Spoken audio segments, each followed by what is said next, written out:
Letter के साथ हाजिर हूं मैं राकेश रंजन। बात करेंगे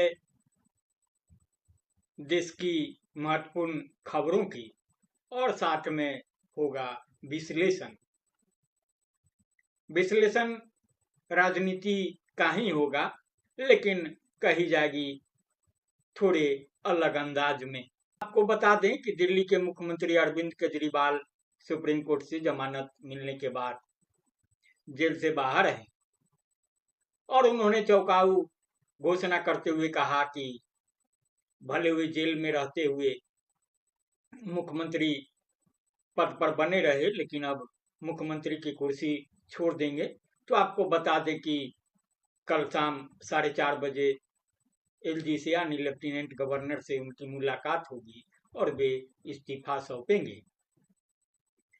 आजकल वक्त संशोधन बिल को लेकर कि खूब चर्चा हो रही है, तरह तरह की बातें हैं। तो आपको बता दें कि जो इस पर ज्वाइंट पार्लियामेंट्री कमेटी है, संयुक्त संसदीय समिति है, उसका गठन हुआ था। तो 19 सितंबर को पटना लॉ कॉलेज के बीसी के साथ ही all India Muslim personal law board के अधिकारियों को बुलाया गया है।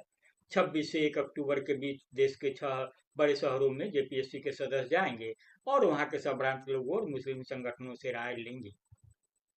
तो जेपीएससी सदस्यों का जो दौरा है वह मुंबई में, अहमदाबाद, हैदराबाद, चेन्नई और बेंगलुरु में भी होना है। जो संयुक्त संसदीय समिति है उसके अध्यक्ष होते हैं जगदम्बिका पाल, वे बीजेपी के सांसद हैं। इस बीच आपको बता दें कि बिहार में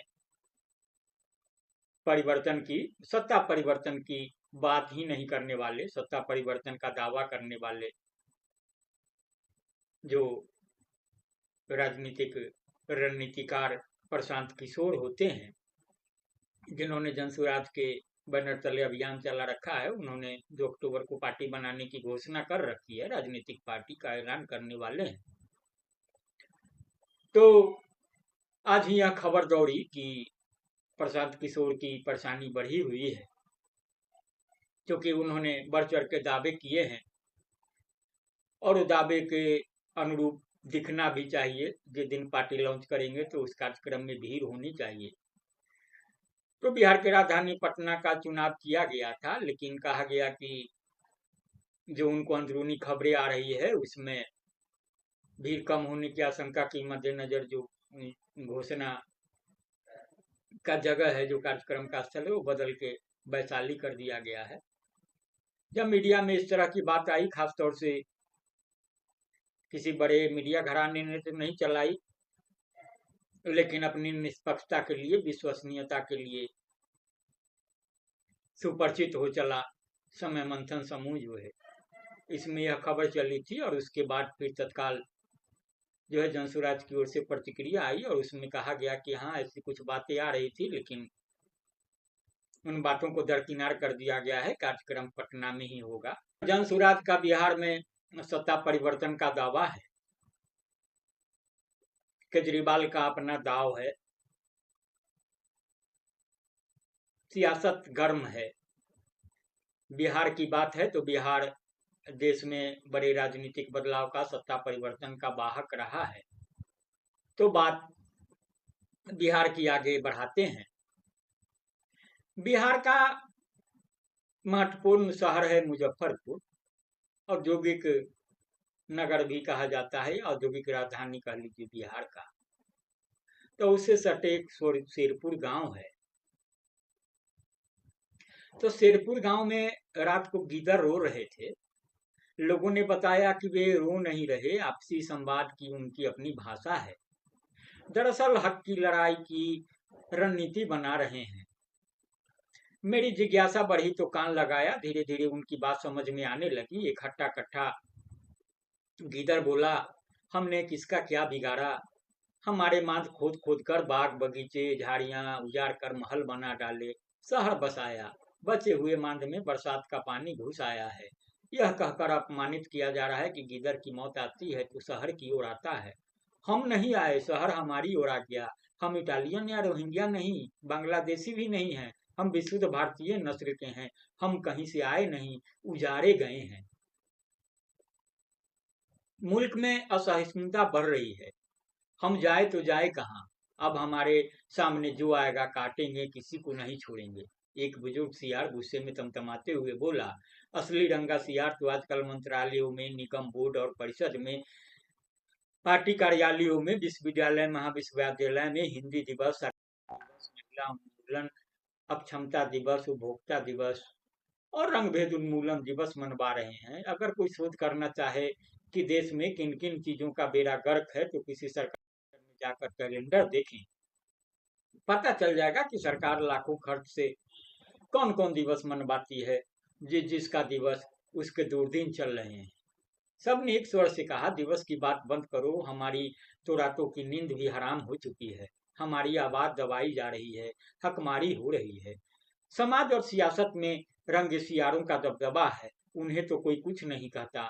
मंत्री, सांसद, विधायक और अधिकारियों की रंग सियारों से मिली भगत है, उन पर हाथ डालने की हिम्मत किसी में नहीं है। जब वे सभाओं में, सदन में गरजते हैं, तय करना मुश्किल होता है कि कौन असली सियार है, कौन रंगा सियार है।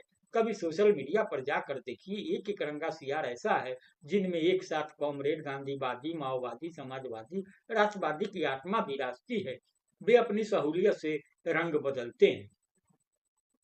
तो इस सहूलियत की बात आई तो मुझे याद आ रही है कल के प्रधानमंत्री नरेंद्र मोदी के झारखंड कार्यक्रम की। प्रधानमंत्री नरेंद्र मोदी ने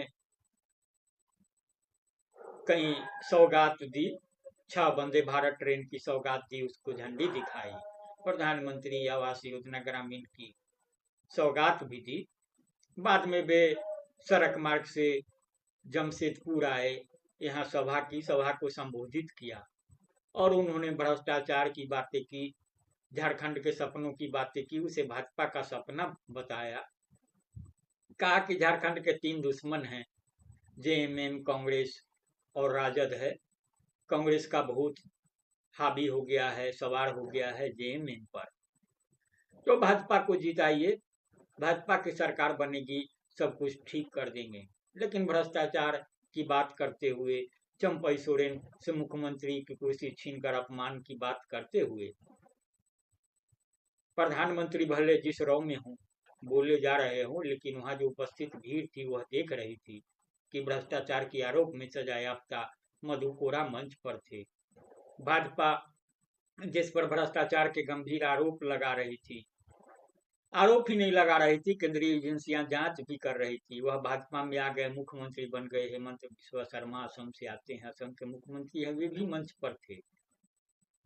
आपको याद होगा झामुमो रिश्वत कांड, जब नरसिंह राव तत्कालीन प्रधानमंत्री ने अपनी सरकार बचाने के लिए झामुमो के सह सांसद करोड़ करोड़ रुपए देकर खरीदे थे, उसमें गवाह बन गए थे, उन्होंने कबूल की थी जो बात। तब के सांसद थे जेएमएम के जो हैं शैलेंद्र महतो, वह भी मंच पर थे। बात चंपई सोरेन की अपमान की हो रही थी तो वहां बाबूलाल मरांडी भी मंच पर मौजूद थे, जिन्होंने डोमिसाइल का मसला सामने लाया, बात आगे बढ़ाई, तो उनको मुख्यमंत्री की कुर्सी से हटा दिया गया और उसी मंच पर मौजूद थे जिन्हें कुर्सी सौंपी गई थी, अर्जुन मुंडा। तो बातें बहुतेरे हैं, आगे बढ़ते हैं। तो गीदड़ों की बगावत की खबर वायरल हो रही है आजकल। देश विदेश से मेरे पास मोबाइल पर कॉल आ रहे हैं, मित्र रिश्तेदार पूछते हैं आपके यहाँ गीदड़ निकल रहे हैं। सुना है पहले यहाँ शेरों का बसेरा था। मैं पूछता हूँ मुल्क का हाल पूछ रहे हैं या मुजफ्फरपुर का। उनके शरारती सवाल से मुझे सूर्यकांत त्रिपाठी निराला की मशहूर कविता याद आ रही है, शेरों की मांड में आया है आज सियार, जागो फिर एक बार। सचमुच लोग जगा कर रहे हैं। कभी कभी महसूस करता हूँ कि गीदड़ नहीं, मैं ही खदेड़ा जा रहा हूँ। मेरे ससुराल वालों को अच्छा मौका मिल गया है। जीजाजी शेरपुर में सियार गीदड़ कब से? वे बिन मांगे सलाह दे रहे हैं, अब अपने गांव का नाम ही बदल लीजिए। मैं शर्मिंदा हो जाता हूँ, झेपते हुए सबकी बात काटता हूँ। शेरपुर गांव में नहीं, शेरपुर पंचायत के बंगरा गांव में गीदड़ों ने आतंक मचा रखा है, कई लोगों को काट खाया है। साले पूछ बैठते हैं कि आप रातों को गीदड़ों के साथ गश्त लगाते हैं और उन्हें देते हैं कि बंगरा की हद में रहो। खबरदार जो शेरपुर में कदम रखे। आपको बता दें कि जो ये गीदड़ की बात हो रही है और उसके माध्यम से जो राजनीति की ओर बातें बढ़ रही है, इशारा हो रहा है, तो यह इशारा है वरिष्ठ पत्रकार विवेश त्रिवेदी का। विवेश त्रिवेदी भी मुजफ्फरपुर से ही आते हैं। मेरे साथ काम करने का उनका सफर रहा है। मैंने उनसे भी बहुत कुछ सीखा है, जाना है और उनसे अपडेट रहते हैं। तो उन्होंने ही यह विश्लेषण किया है या टिप्पणी कहिए, जो बातें हैं वो रखी है। तो सूर्यकांत त्रिपाठी निराला की कविता शेरों की मांड में आया है आज सियार जागो इस, फिर एक बार पढ़ने वाले छात्र उलझन में है, जीवन में शेर बनना ठीक रहेगा या गीदड़। आज अगर देश में खुदीराम बोस, सुभाष चंद्र बोस, जुब्बा सहनी, भगत सिंह, अशफाक उल्लाह खान, चंद्रशेखर आजाद, बैकुंठ शुक्ल होते तो उनकी दुर्गति हो जाती। चाहे वे किसी जाति में जन्म लेते, गीदड़ उनकी दुर्दशा कर बैठते, जैसे आजादी के बाद पहले ही दशक में योगेंद्र शुक्ल की हुई। सच है कि शेर किसी जाति विशेष की कोख के मोहताज नहीं होते, लेकिन यह भी सच है कि सियारों के झुंड सबसे पहले अपनी बिरादरी के शेर को ही खदेड़ते हैं, उनके शिकार पर झपट्टा मारते हैं। जंगल हो या लोकतंत्र का बीहर, हर जगह शेरों की मांड में सियार घुस आए हैं। जहां तक मुजफ्फरपुर की बात है, मुजफ्फरपुर में एक नाटकीय मोड़ आया है। कुरनी प्रखंड के पुरुषोत्तमपुर गांव में एक गीदड़ कुत्ते की मौत मारा गया है। लाठी डंडे से लैस इंसानों के हत्थे चढ़ गया। धरती पर इंसान इकलौता प्राणी है जो कुत्ते की मौत मारता भी है और मरता भी है। गीदड़ मारने वाले अब गांव में शेर खां बने फिर रहे हैं। मैंने मारी पहली लाठी, अपनी बाह पुजवा रहे हैं, दावा कर रहे हैं। इसी गीदड़ ने सीमावर्ती मुसहरी प्रखंड की शेरपुर पंचायत में बच्चों, बूढ़े, जवान को काट काट कर जख्मी कर डाला। मैं पक्के तौर पर उनके दावे की पुष्टि नहीं कर सकता। सियार शहरी हो या ग्रामीण, शिक्षित हो या अनपढ़, उन्हें अलग से पहचानना हमेशा से मुश्किल रहा है। सच कहूं तो मुल्क में हर जाति संप्रदाय में हर ओहदे पर गीदड़ हैं और गीदड़ों की भी अनेक प्रजातियां हैं। सरसरी तौर पर सारे एक जैसे होते हैं। तो बात यही नहीं है, बात आगे भी है कि कुत्तों ने सियारों से हाथ मिला लिया है। गांव में गुप्त बैठकों का सिलसिला जारी है। इंसानों, गिद्धरों और कुत्तों के समानांतर बैठकें चल रही है। सबसे चिंता की बात है कि गिद्धरों और कुत्तों ने गुप्त बैठक में हाथ मिला लिया। जब जब वन विभाग के अधिकारी, कर्मचारी, जनप्रतिनिधि गांव के लोगों के साथ बैठकें करते हैं, गिद्धरों कुत्तों के कान खड़े हो जाते हैं, कानाफूसी करते हैं। वफादार कहलाने वाले कुत्ते की असलियत सामने आने लगी है। गांव के लोग गिद्धरों को दबोचने की जो भी व्यूहरचना बनाते हैं, कुत्ते चुपचाप गिद्धरों को बता दे रहे हैं। हमारे यहाँ के कुत्तों में पक्के नेता के लक्षण हैं। उन्हें कोई पीएम सीएम बनने का सपना दिखा दे, अमेरिका पहुंचकर जयचंद मिर्जाफर की भाषा में बात करेंगे। तो फिल वक्त इतना ही। आप इसे संजीदगी से सुनेंगे, गुनेंगे। चूंकि विश्लेषण बहुत लंबा है, टिप्पणी बहुत लंबी है, तो दूसरी किस्त लेकर मैं जल्द आपके सामने हाजिर होऊंगा। तो नमस्कार।